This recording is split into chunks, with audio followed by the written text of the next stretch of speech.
What is happening, guys? Cod Kid here, coming at you with a Austin Tech Tuesday. We're finally at it full swing. Should have a couple Tech Tuesdays lined up in a row to make things pretty steady, pretty easy. So today, a video actually I planned a couple months ago. They sent me a free cooler, but I trust this company so much that I actually bought another one. This is called Vetroo. They make really cool RGB tower coolers, and I would show you the front, but Amazon stuck a sticker on it. So I'll show you a picture on screen. This is a super cheap CPU cooler, which when I was looking for a budget build, I'm building another computer right now, and I'm trying to find a good CPU cooler on a budget.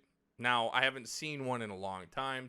Actually, I bought two of them. I bought a black and a white one, and so I have some footage of me unboxing the black one, and I bought a white one, too, because these things are $28. I actually bought this for $25. And it's a RGB CPU cooler. Now, the specifications are, it's a 120 millimeter fan. The fan speed is anywhere from 800 to 1700 RPMs.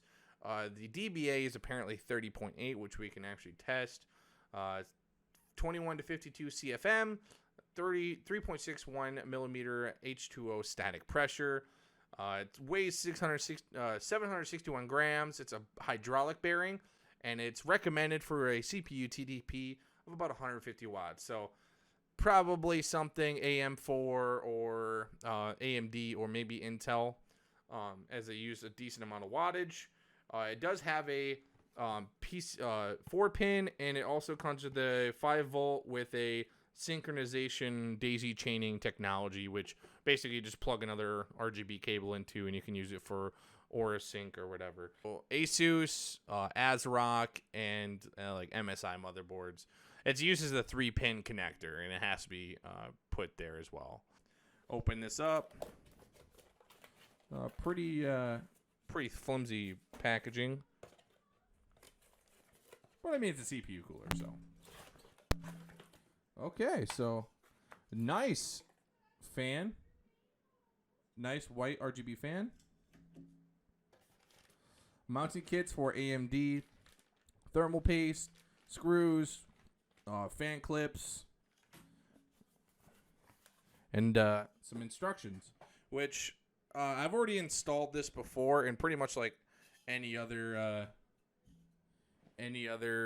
like CPU cooler, it's not that difficult, so we won't really need this.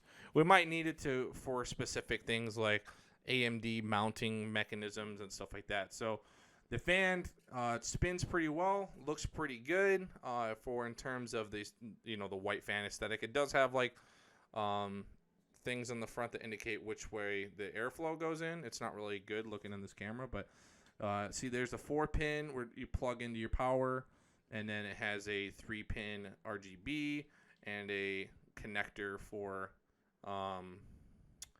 the RGB controller, or if you're going to put another RGB fan into it. So it is good if you're going to buy other ones. Maybe if they sell fans separately, maybe we can look into that. We have some other fan reviews. That's probably going to be next week's video, looking at some more RGB fans. So we'll look at that a little later, though. Okay, so now we have the CPU, motherboard, and we have our installation stuff. So we're going to open this up. We're going to need a few things. One, we're going to need these brackets. They'll say AMD on it, depending on whatever one you're using, Intel or whatever. So we're going to need the back plate and fan cable or fan things. These tiny little screws. And we're going to need some thermal paste, which is nice. I mean, probably not great thermal paste, but, I mean, it is what it is. So, I don't know for sure if we're going to have to use the bracket. That's good right there. So, all the way inside, using these. And this is always the tricky part, which way they go in. I'm assuming like that. Always like to do a test fit first. For anybody that's like new into PC, that's always a good way to figure it out. And then you can set your CPU cooler on it. So it's going to go like that. Make sure you take the bottom of this off. So it could be very important. I do like this because they don't really feel that cold, although they don't really feel like copper either. You know, it's kind of weird how this cooler is. So we'll have to see thermally how well it works. But so let's take the cooler like this, flip it upside down.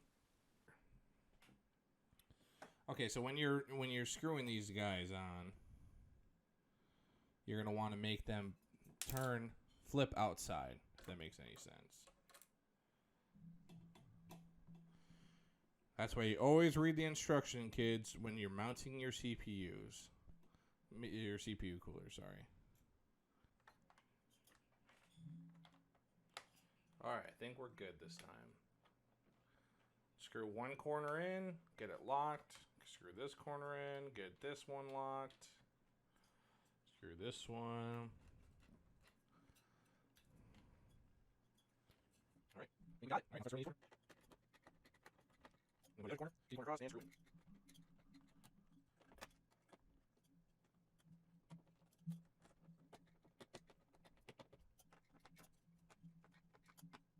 So this is what the motherboard looks, or now this is what the tower core cooler looks like.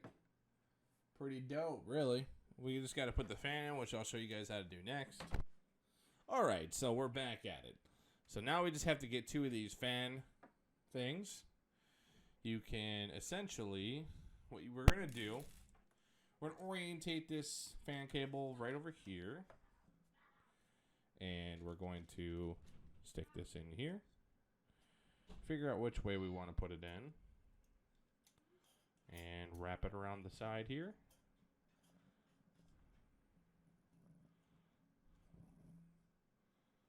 And we'll do it on the other side.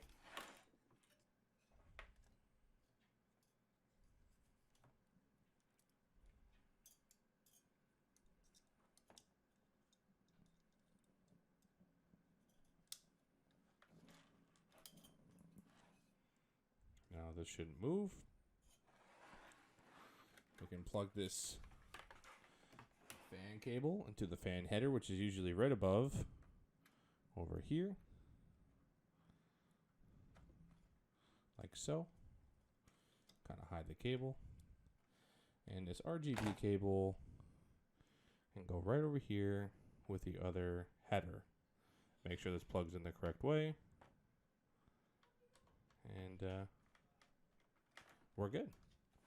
That's the fan. So let's plug it in and see what it looks like. This is the fan going on it. Right now we're sitting idle at the BIOS, and yeah, it's working pretty well so far. I do like the RGB fan. It's pretty good quality, honestly. I can feel the heat, or feeling the air. Not really pass through it though. My only problem I have with it. So we can test thermals in this little case. It's just a small MATX case. We're using the Sigotech 600 watt gold power supply. We'll just be running some CSGO and some light CPU intensive. All right, so our CPU temps idling at the desktop was about 43 degrees on average. It topped at like 54. Our GPU sat at a consistent 40 Celsius. Benchmarking CSGO. I can never really benchmark this game because MSI Afterburner is very awkward with how CSGO runs, but I did 234 frames on average on 1080p low. The CPU is barely being affected here, with the GPU being utilized at 100%, which honestly for this game is kind of shocking, to be honest.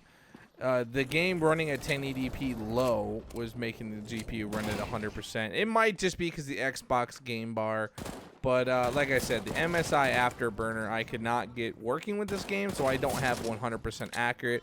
Well, every time I was looking at the FPS counter, it was a mere over 200 FPS experience, so I don't expect that to be a very derivative loss.